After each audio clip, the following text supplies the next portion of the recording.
Pakibasa mo nga si Susan 2:22 ng Isayas.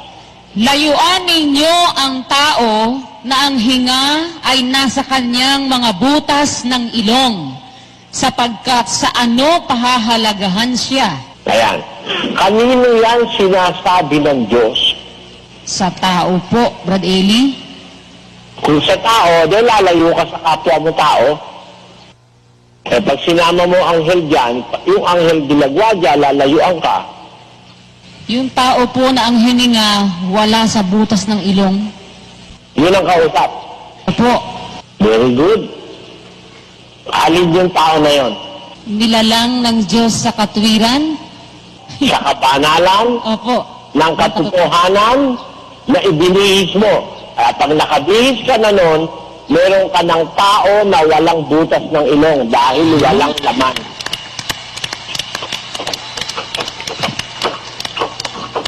Basahin mo niya ang Efeso 4:24.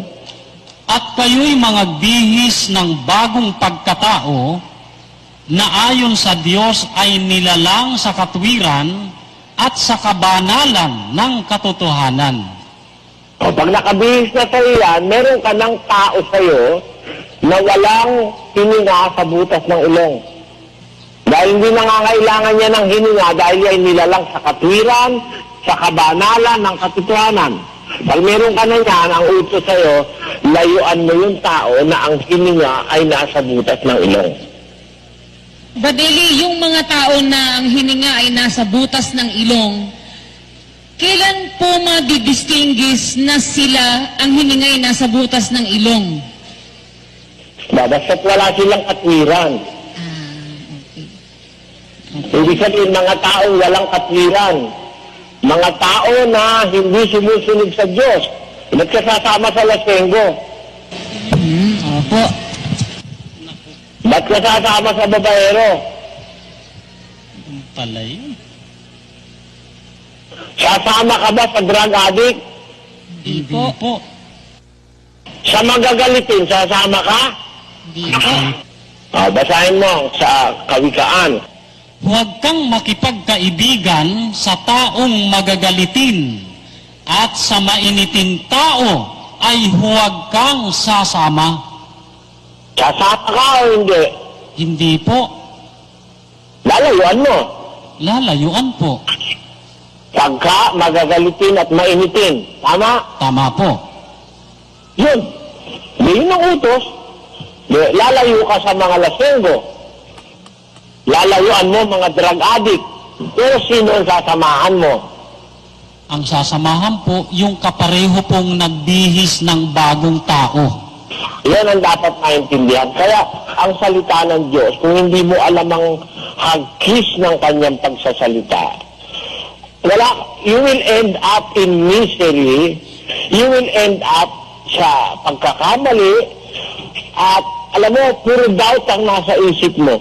Alam mo, yung mga salata na yan, tinatanong kong matagal na yan, hanggang ngayon, hindi alam ng mga iglesia ni Manalo yan eh.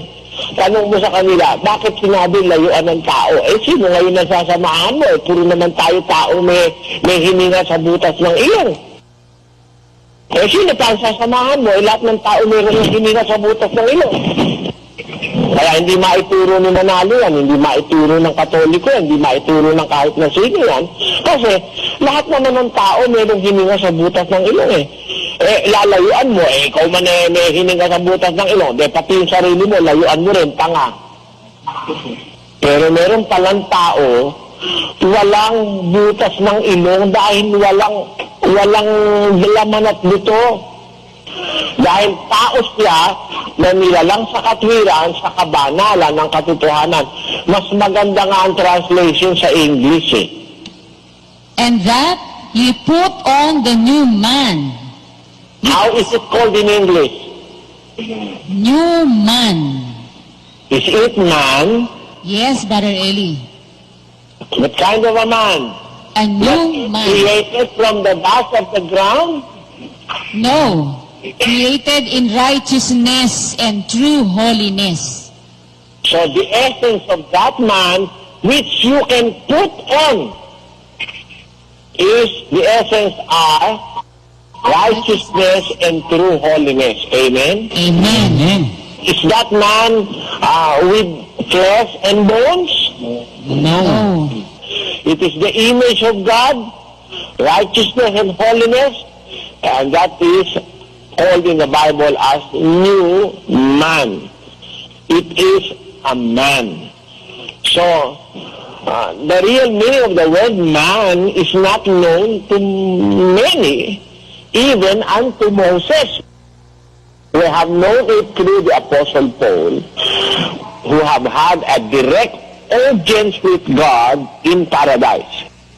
Will you accept the knowledge of Paul is far better than Moses? Yes, Brother Eli. Would you accept that his knowledge is far better than Solomon? Yes, Brother Eli. Although in intelligence and wisdom, Solomon may excel, but in knowledge and in revelation, Paul is unique because he was caught up in paradise and had an audience with God in Christ in paradise, in the third heaven, according to the Bible.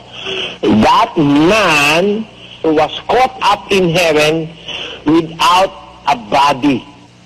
Let us read 1 Corinthians chapter 12 verses 1 and 2.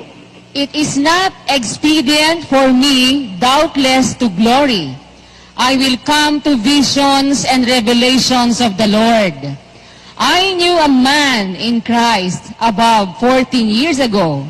Whether in the body, I cannot tell, or whether out of the body, I cannot tell. God knows. Regardless of the body, Brother Sister Luz, regardless of the body, meaning, regardless of the body, he is a man. Yes, he is.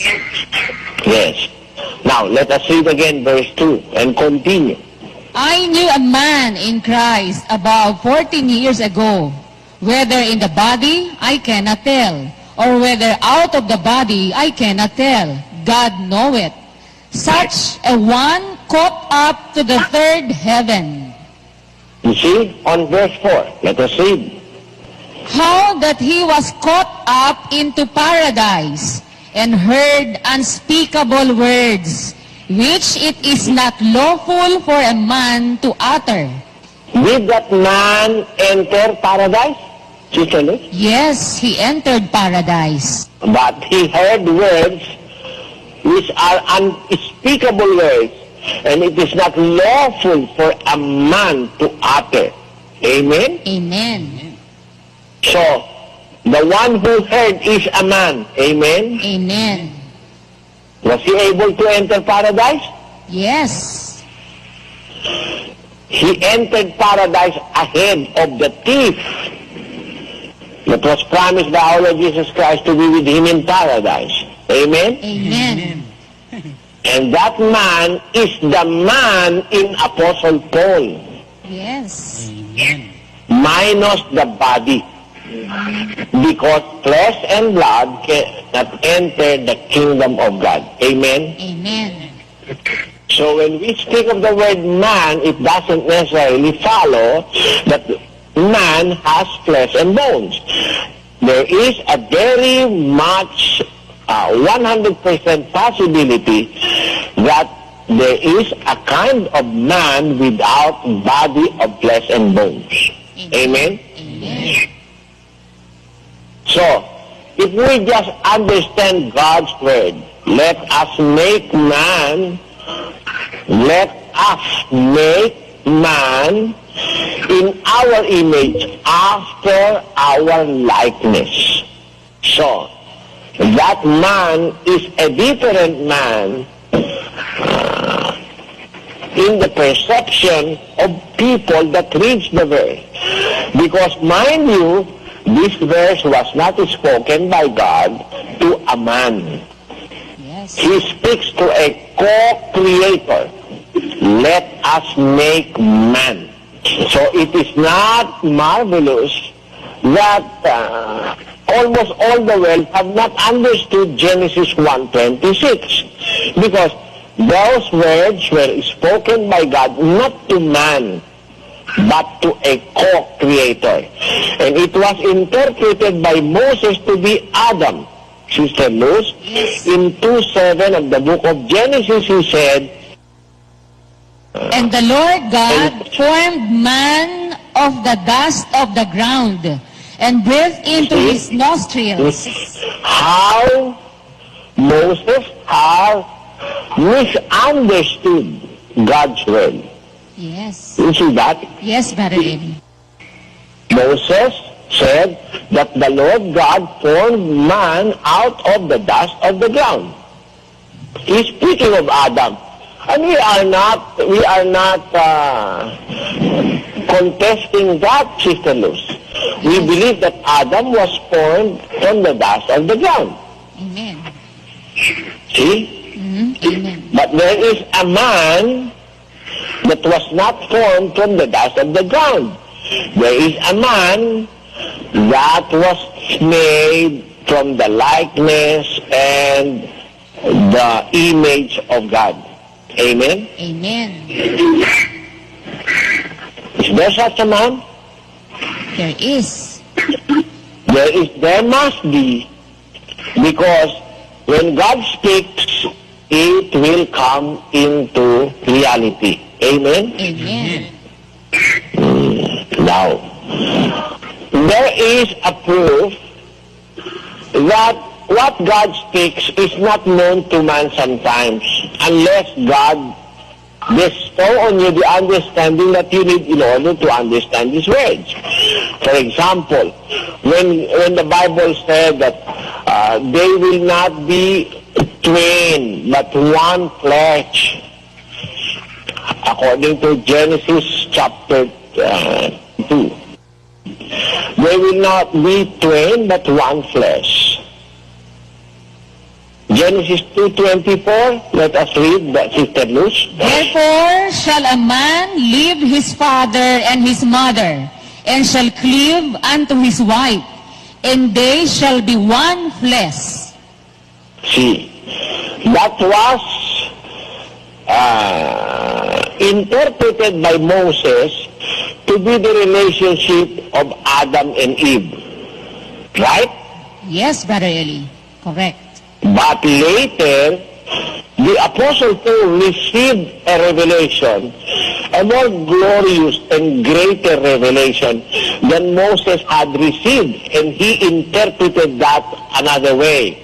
Let us read. 5:31 of the book of Ephesians says, For this cause shall a man leave his father and mother, and shall be joined unto his wife, and they two shall be one flesh. This is a great mystery, but I speak concerning Christ and the church. what does that really mean, Sister Luz? It refers to Christ and the church, Brother Eli, not a man. Not to Adam and Eve. Yes. Not to a man and his wife, but the real meaning of that is a great mystery. It refers to Christ and the church. So we have now a proof that there are misinterpretations already as early as the time of Moses. Amen. And it is not a wonder that we meet people now misinterpreting what God has said, not to people. We must know that. There are times when God speaks to people, but there are times when God speaks to not to people or not to human beings. Amen? Amen. Genesis 1:26 was said not to a man, but to a co-creator. So it is not marvelous that man will be misled, because the words was not intended for him. Pag nakakakita ka ng leon, hinahabol ng tao, ano nasa isip mo? Basahin mo nga yung 9:2 ng Genesis. At ang takot sa inyo at sindak sa inyo ay mapapa sa bawat hayop sa lupa at sa bawat ibon sa himpapawid, lahat ng umuusad sa lupa at lahat ng isda sa dagat ay ibinibigay sa inyong kamay. Hindi ba ang hayop katutubo may sindak sa tao? Tama po. Di ba yun ang gusto ng Diyos? Tama po. Di ba yun ang salita ng Diyos? Opo. So pag nakakita ka ng hayop o ng aso na pag dumadating ka natatakot, naiintindihan ng aso yung salita ng Diyos. Pag nakakita ka ng ahas na pag lumalapit ka ay tatalilis, tatakbo, naaalala mo ang 9:2 ng Henesis. Pero pag nakakita ka ng aso na sinusugod ka para kalapain, ibig bang sabihin may iba nang nag-uutos din sa aso? Lalabas po, kapatid na Eli, ganun? Pwede bang pakialaman ng demonyo ang mga aso? Pwede po. Kung ipahintulot ng Diyos. Naalala mo yung 2,000 mahigit na baboy? Pinasok ng espiritu ng mga demonyo? Nadaluhong sa dagat? Di ba pinahintulot ni Kristo na pasukin sila ng espiritu ng demonyo lumabas din sa tao? Hindi sila pwedeng pumasok sa kahit sa hayop kung hindi sila payagan. Sa hayop man, hindi po pwedeng ang hayop sumuway sa Diyos, tama. Tama po. Pero pagka may hayop na kakaiba ang kilos, wala nang takot sa tao, ano ibig sabihin nun sa Biblia? May iba pong nagmamaniobra po doon sa hayop, kapatid na Eli. Pero naniniwala ka bang ang hayop ay pwedeng utusan ng Diyos laban sa tao? Pwede po, kapatid na Eli. Ano ang ginawa ng mga nanukso kay Propeta Eliseo? Ano nangyari sa kanila? Basahin natin ang talata doon sa Ikalawang Hari 2:23, patuloy. At siya'y umahon sa Bethel mula roon. At samantalang siya'y umaahon sa daan, may nagsilabas sa bayan ng mga bata at tinuya siya. At sinabi nila sa kanya, umahon ka, ikaw na kalbo ang ulo. Umahon ka, ikaw na kalbo ang ulo. At siya... Kalbo pala si Propeta Eliseo, no? Opo. Katukayo ko yun, no? Tinukso ng mga bata, ano nangyari? At siya'y lumingon sa likuran niya at nangakita niya at sinumpa niya sila sa pangalan ng Panginoon. At dooy lumabas ang 2 osong babae sa gubat at lumapa ng 42 bata sa kanila. Sino ang nag-utos doon sa oso? Ang Diyos po lalabas, kapatid na Eli. Kasi tinutuyan ng mga bata na yon ang propeta ng Diyos. Kaya ang ibig lang sabihin, kung nag-a-analyze ka spiritually, miski sa hayop, may salita ang Diyos eh. Kung minsan hindi naiintindihan ng tao yung salita ng Diyos sa hayop. Ayun po. Paano po yun, Badeli? Hindi mo naiintindihan. Nagagalit ka dun sa lamok. Pagka kinakagat ka, ang utos ng Diyos doon sa lamok, mga gat. Diba? Opo. Opo. Pero hindi tao inutusan niyang kagatin. Malayo naman siyang makakagat eh, di ba? Di ba nauna ang hayop kaysa sa tao? Kaya nung wala pang tao, sino kinakagat ng lamok? Hayop. Sino ba? Oo. Meron bang nadedengking hayop? Kahit na kumagat pala siya, makakain siya ng dugo, hindi naman siya nakakapirwisyo dahil hindi naman tumatalab sa hayop yung dengue niya eh. O ngayon, ikaw tao ka, kinakagat ka niya, may utos naman sa akin ng Diyos. Sabi, hindi mo kakagatin. Dapat nga ako ang Panginoon mo, kakagatin mo ko. Ayun. Patay ka. O, di patay ka. O, di ba ganon? Tama po. Di may karapatan akong patayin yung lamok pag ako kinakagat. Hindi naman ako dapat niyang kagatin. Sukat ako kagatin niya. Ay, Kailan ga? May kanya-kanyang salita ang Diyos sa bawat nilalang. May salita siya sa lamok, may salita siya sa ipis, may salita siya sa manok, may salita siya sa hangin, may salita siya sa niebe, may salita siya sa unos, may salita siya sa granizo, may salita siya sa apoy, may salita siya sa anghel, may salita siya sa kanyang anak na hindi mo maiintindihan malibang ipaunawa sa iyo ng anak. Ibig ko lang sabihin, meron talagang salita ng Diyos na dapat maganap. Meron siyang sinabi sa bawat bagay. Ang tawag ng scientist doon, instinct. Pero sa Biblia, salita ng Diyos yung nakalagay sa mga nilalang. Miski sa tao Miski nga yung mga hintil na hindi pa nakakarinig ng kautusan, meron ng kautusang nasusulat sa kanilang puso at sa kanilang budhi. Labasan na natin yun, di ba? Ngayon, kung hindi mo alam kung paano magsalita ang Diyos, magkakamali ka. Pati sa hayop, magkakamali ka sabi ng Diyos ko sa aso, tumahul ka. Pag may taong hindi mo kilala, tahulan mo. Di ba ganun ang instinct ng hayop, ng aso?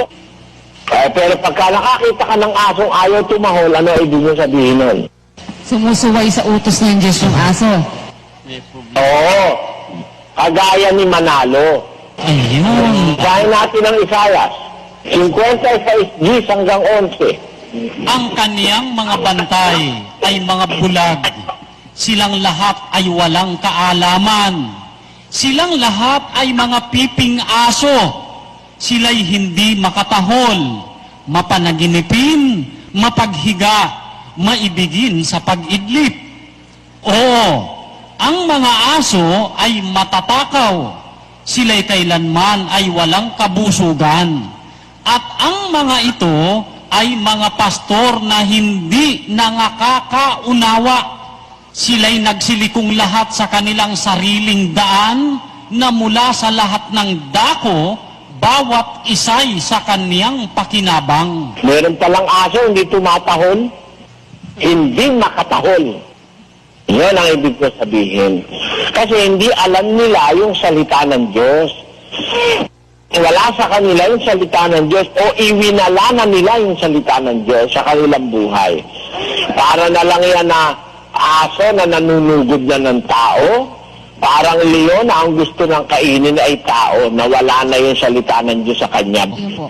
Tanong ko lang po, tungkol po dyan sa mga hayop na nang lalapanan ng mga tao.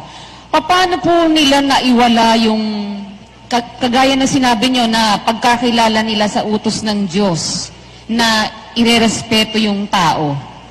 Kailan po nawawala sa... Meron na nagpapakilos na iba sa hayop na yon, abnormal na yon. Kasi tinan mo yung mga animal trainer, yung mga lion trainer, naiyaano nila yun, nagdidisiplina nila yan, pati nga yung mga leopardo, mga tigre, di ba? Okay. Pero pag nakakita ka ng hayop na hindi na natatakot sa tao, meron ng ibang nagpapakilos doon sa hayop na yon, bukod sa salita ng Diyos. Opo. Tapos yung isa niyo pong nasabi kanina, kagaya yung oso na lumapa doon sa mga tumutokso kay Propeta Eliseo, kinakasangkapan din po ng Diyos yung mga hayop na yon para parang sumpa po sa tao, Brad Eli, na lumalabag sa kanya. Oo. Di ba kagaya ni Balaam, yung kanyang asno ayaw sumunod sa kanya na ayaw lumakad dahil mali ang ginagawa ni Balaam. Di ba nakasulat yun sa 2 Pedro? Opo. 2:16. Datapwat siya'y sinasaway dahil sa kanyang sariling pagsalangsang, na isang asnong pipi ay nangusap ng tinig ng tao at pinigil ang kaululan ng propeta. Hayop man, nakakasangkapan ng Diyos, kapatid na Luz. Opo. Naintindihan mo na, Sis Luz? Opo. Isa lang po. Nung pong dinala si Pablo sa paraiso, ang dinala yung tao na hindi laman at dugo. Ano po ang kalagayan nung naiwanan niya na kalagayan dito sa lupa nung nandun siya sa paraiso? 3 araw siya no na parang tulala, hindi siya nakakakita, hindi siya kumakain, hindi siya umiinom. Parang under suspended hibernation siya. 9 ng gawa. Pakibasa mo. At siya'y 3 araw na walang paningin at hindi kumain ni uminom man. Ayun. Parang stationary yung si San Pablo noon. Hindi kumain, hindi uminom, walang paningin. Tamo? Opo. Kaya din po ba nalalapa ang tao dahil nawala na po yung bangis, yung larawan ng Diyos po sa kanila? Maaari, pero maaari rin na yung hayop na yon ay pinapakilos ng Diyos para maganap yung kanyang kalooban. Kasi bawat tao ay may takdang kamatayan. Maaaring yung takda mong kamatayan, kaya dumating, natuka ka ng ahas. Ayun. Ngayon, meron pa akong babasahin salita ng Diyos, ano? Nakay Propeta Jeremias naman ang salitang ito. 9:4 ni Jeremias. Mangag-ingat bawat isa sa inyo sa kaniyang kapwa at huwag kayong mangagkatiwala sa kanino mang kapatid. Sapagkat bawat kapatid ay mang-aagaw at bawat kapwa ay makikisama sa mapanirang puri. Ayan. Kanino ka huwag magkakatiwala ayon sa talata? Yung pong mang-aagaw at yung nakikisama sa mapanirang puri. Bawat isa sa kanila, sabi, di ba? Opo. Alam mo, utos ng Diyos yan eh. Pero hindi siya iglesia ng Diyos. Saan po? Kanino po? Utos yan sa Israel na sumama. Basahin mo 9:1. O kung ang aking ulo lamang ay maging tubig at ang aking mga mata ay bukalan ng mga luha upang ako'y makaiyak araw at gabi dahil sa pagkamatay ng anak na babae ng aking bayan. Tuloy. O kung magkaroon ako sa ilang ng patuluyan sa mga naglalakad upang aking maiwan ang aking bayan at lisanin ko sila, sapagkat silang lahat ay mangangalo niya, kapulungan ng mga taong taksil. At pinamimilantik nila ang kanilang dila gaya ng kanilang busog dahil sa kabulaanan. At sila'y nagsisitaka sa lupain, ngunit hindi para sa katotohanan, sapagkat sila'y nagpatuloy mula sa kasamaan hanggang sa kasamaan. At hindi nila ako nakikilala, sabi ng Panginoon. Mangag-ingat bawat isa sa inyo sa kanyang kapwa, at huwag kayong mangagkatiwala sa kanino mang kapatid, sapagkat bawat kapatid ay mang-aagaw, at bawat kapwa ay makikisama sa mapanirang puri. Iniutos ng Diyos yan sa Israel nung sumama na Israel. Karamihan na taksil. Mga sinungaling na, sino pagtitiwalaan mo? Wala na. Kaya ba, huwag ka nang magtitiwala. Pero para yan, sabihin mo, sinasabi sa lahat ng tao, pati sa iglesia ng Diyos, hindi ako naniniwalang sa iglesia ng Diyos, bawat kapatid ay mang-aagaw at maninirang puri. Naniniwala ako, kapatid na Luz, malaking porsyento ng kapatirang ito ay tapat sa Diyos at sa kanyang aral. Amen. Totoo po yan. Kaya kung hindi mo nalalaman kung kanino sinasabi at kung ano ang paraan ng pagsasalita ng Diyos, magkakamali ka. Opo. Kaya ngayon, dapat alam natin ang salita ng Diyos. Pangunahin ang nagsasalita walang hanggan. Tama? Tama po. Espiritu. Tama po. Tama? Opo. Hindi makapagsisinungaling. Amen. Tama po. Prangka. Tama po. Hindi nagpapaligoy-ligoy. Tama po. Opo. Ngayon, ganun pala siyang magsalita. Paano ka magsasalita sa Kanya? Paano ka makikipag-usap sa Diyos kung hindi mo alam kung paano siya magsalita?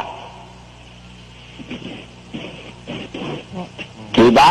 Opo. Makikipag-usap ba tayo sa Diyos? Opo. Paano tayo dapat makipag-usap? Di ba dapat ayusin natin ang ating pakikipag-usap sa Diyos? Opo.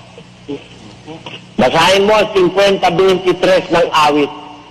Ang naghahandog ng haing pasasalamat ay lumuluwalhati sa akin at sa kanya na nag-aayos ng kanyang pakikipag-usap, aking ipakikita ang pagliligtas ng Diyos. Tapat ba ang Diyos kung makipag-usap? Tapat po. Paano ka makikipag-usap sa Diyos? Dapat po tapatin. Dapat nag-aayos ka ng pakikipag-usap mo sa Diyos. Tama? Tama po. Kung kalakip yun ang pagpapasalamat na handog mo, ang maayos mong pakikipag-usap sa Diyos, makikita mo kanyang pagliligtas. Halimbawa, sabi mo sa Diyos, hindi na po ako iinom. Ay, tutuhanin mo yun. Makikita mo pagliligtas niya.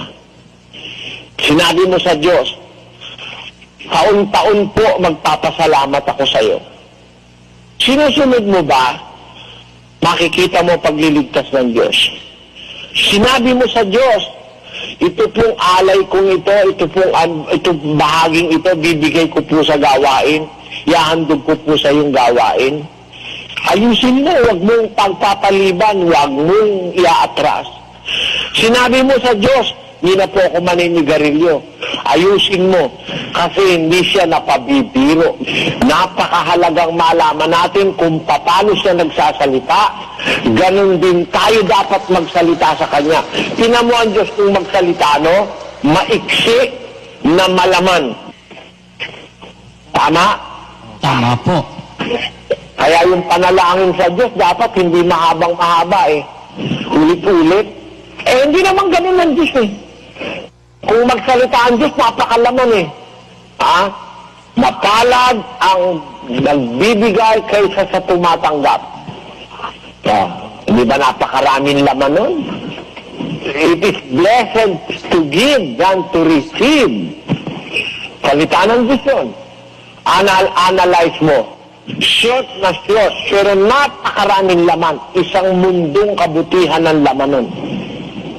Walang paligoy-ligoy yun, walang pambubola yun, diretso yun. Kita mo na? Kaya dapat alam natin kung paano magsalita ang Diyos, para alam natin kung paano rin makipag-usap sa Diyos para pakinggan niya tayo. Yan ang mensahe ng ating paksa.